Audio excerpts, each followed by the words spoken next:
ছাত্রলীগ, যুবলীগ, আওয়ামী লীগের রুট লেভেলের নেতা কর্মীদেরকে বলবো, আপনাদেরকে আগেও বলেছি, যারা আওয়ামী লীগ করেছেন চুপচাপ থাকুন।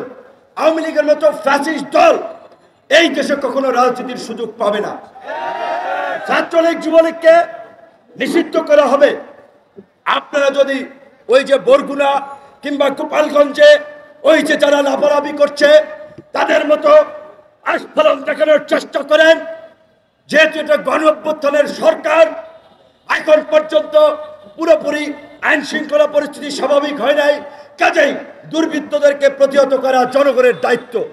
তাহলে এই ছাত্রলীগ, যুবলীগ, আওয়ামী লীগ যদি দেশকে অস্থিতিশীল করতে চায় তাদেরকে গণধোলাই দেওয়া আপনাদের দায়িত্ব। মানুষের গরু নিয়ে যাচ্ছে, মানুষের পুকুর ঘের থেকে মাছ নিয়ে যাচ্ছে, মানুষের ঘরবাড়ি দখল করছে, জমি দখল করছে, এক সাইনবোর্ড পাল্টাইয়া আর এক সাইনবোর্ড দিচ্ছে। সে যেই দলের হোক, যত বড় নেতা হোক, সবাই মিলে এই নব্য দখলদারদেরকেও আওয়ামী দখলদারদের মতো পরাজিত করতে হবে। বর্তমান সরকার গঠন হয়েছে, কিন্তু এই সরকারের রাহুর গ্রাস বলেন, রাহু কিন্তু কাটে নাই, রাহু আছে অনেক। সরকারকে অস্থিতিশীল করার জন্য, ব্যর্থ করার জন্য, অকার্যকর করার জন্য অনেকভাবে প্রচেষ্টা চালানো হচ্ছে। আপনাদের ভুলে গেলে চলবে না, গত 15 বছরে পুরো প্রশাসনকে শেখ হাসিনা তার চাটুকার, দালাল, দুর্নীতিবাজ, নৈতিকভাবে বিচ্যুত তাদেরকে দিয়ে প্রশাসন সাজিয়েছে। থানায় পুলিশ এখনো অনেক জায়গায়, থানা, জেলা অনেক জায়গায় কর্মস্থলে যোগ দেয় নাই। ওই যে আওয়ামী লীগের চাটুকার, দালাল, দুর্বৃত্তরা পুলিশকে ভুল বোঝাচ্ছে, ডিমোটিভেট করছে, তোমরা যাইও না, তোমাদের নিরাপত্তা নাই। কিন্তু আমরা পরিষ্কার ভাবি, আপনাদের এইখান থেকেও আমরা যেহেতু যুগপৎ আন্দোলন করেছি, রাজনৈতিকভাবে সমস্ত বিরোধী দলকে নিয়ে রাষ্ট্র মেরামতের রূপরেখা থেকে শুরু করে অন্তর্বর্তীকালীন সরকারকে সহযোগিতা করছি। সমস্ত রাজনৈতিক দলের নেতা কর্মীদের উদ্দেশ্যে বলবো, আপনারা প্রত্যেক দলের পক্ষ থেকে ইউনো, ওসি, ডিসি, এসপি তাদের সাথে মিটিং করে তাদেরকে আমাদের এই আহ্বান পৌঁছে দিবেন।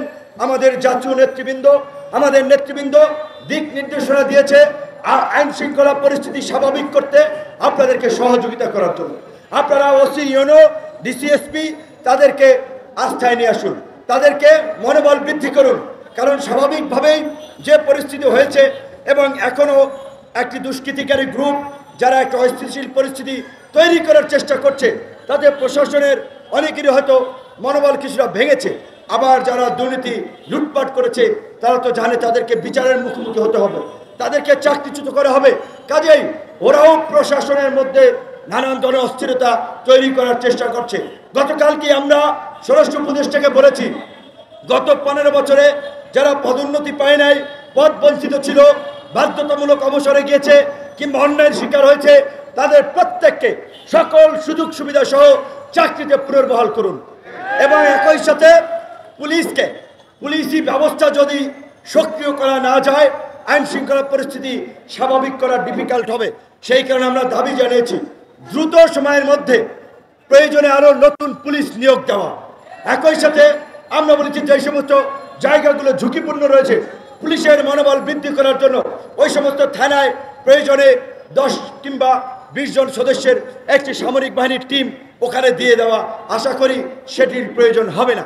কিন্তু এই সরকারের জন্য আমরা যেটা বলেছি, দুটি এই মুহূর্তের বড় চ্যালেঞ্জ, একটি হচ্ছে আইন শৃঙ্খলা পরিস্থিতি স্বাভাবিক অবস্থায় ফিরিয়ে এনে রাজনৈতিক স্থিতিশীলতা প্রতিষ্ঠা করা, একটি হচ্ছে অর্থনৈতিক গতিশীলতা ধরে রাখা। কাজে এই জন্য আমরা যেটা বলেছি, এই সরকারের অনেকেরা কেউই কোনো রাজনৈতিক দলের সাথে ছিলেন না, তাদের অনেকের রাষ্ট্র পরিচালনার অভিজ্ঞতা নাই। কাজেই আমরা তাদেরকে এখানে বসিয়েছি, তারা আমাদের মনোনীত সরকার, সুতরাং তাদেরকে সব ধরনের সহযোগিতা আমাদেরকে করতে হবে। দু একজনের কথা শুনেই রিয়াক্ট করা যাবে না, ক্ষোভ দেখানো যাবে না, একটু সময় নেন, তাদের কার্যক্রম দেখেন। আমার দৃঢ় বিশ্বাস, আমরা যে আস্থা এবং বিশ্বাসের জায়গা থেকে তাদেরকে সরকারে বসিয়েছি, তাদেরকে দায়িত্ব দিয়েছি, রাষ্ট্র মেরামত করা, রাষ্ট্রের কাঠামোগত একটা গুণগত পরিবর্তন করা, রাজনীতিতে একটা ইতিবাচক পরিবর্তন আনা, সেটি তারা করবেন। সেই সময়টুকু পর্যন্ত তাদেরকে দিতে হবে।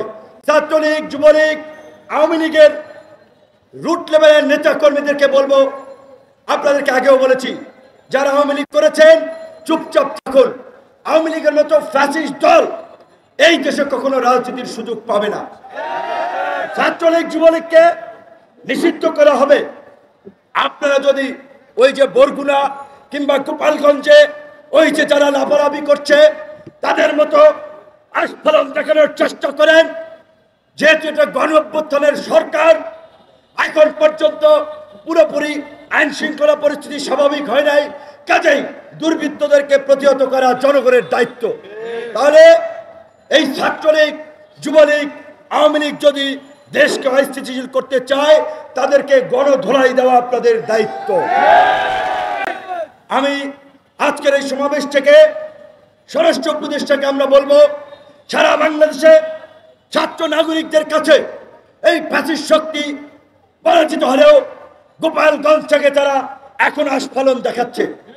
অনতিবিলম্বে সামরিক বাহিনী, পুলিশ সহ যৌথ বাহিনীর অভিযান চালিয়ে এই আস্ফালনকারীদেরকে আপনি গ্রেপ্তার করুন, অন্যথায় জনগণ তাদেরকে গণধোলাই দিয়ে গোপালগঞ্জের ওই মধুমতি নাকল নদী, ওই নদীতে ফেলাবে।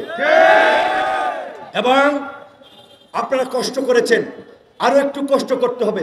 এই আন্দোলন শুধুমাত্র বিশ্ববিদ্যালয়ের ছাত্ররা করে নাই, কলেজের ছাত্ররা করে নাই, স্কুল, কলেজ, বিশ্ববিদ্যালয়, মাদ্রাসার ছাত্র, শিক্ষক, সাংবাদিক, নাগরিক সমাজ, রাজনৈতিক দল, সর্বস্তরের জনগণ যখন এই আন্দোলনকে সমর্থন দিয়েছে, অংশগ্রহণ করেছে, তখনই কিন্তু গণ অভ্যুত্থান হয়েছে।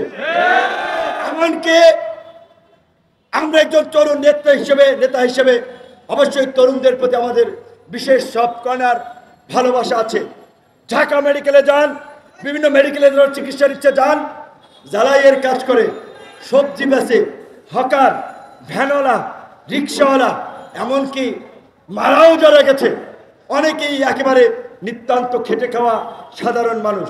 কাজে আমি জানি না স্বাস্থ্য উপদেষ্টা মহোদয় যে নির্দেশ দিয়েছেন আহত এবং নিহতদের তালিকা তৈরি করা, এখনো সেটি হয়েছে কিনা, না হয়ে থাকলে আমি অনুরোধ জানাবো আগামী 7 দিনের মধ্যে আহত এবং নিহতদের তালিকা তৈরি করে নিহতদের পরিবারকে 1 কোটি টাকা করে আর্থিক ক্ষতিপূরণ এবং আহতদের পরিবারকে চিকিৎসার জন্য যথাযথ ক্ষতিপূরণ এবং যাদের এখনো চিকিৎসার প্রয়োজন, আমার বিশ্বাস বাংলাদেশের চিকিৎসা সম্ভব। আর যদি সেটি না হয় তাহলে দেশের বাইরে পাঠানোর উদ্যোগ নেবেন।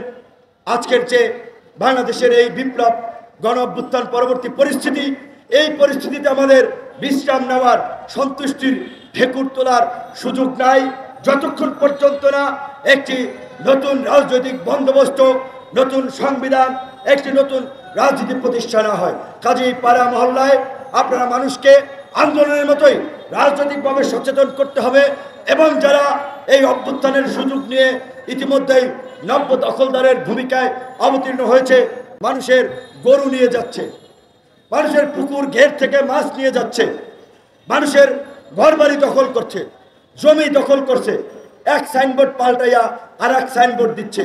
সে যেই দলের হোক, যত বড় নেতা হোক, সবাই মিলে এই নব্য দখলদারদেরকেও আওয়ামী দখলদারদের মতো পরাজিত করতে হবে।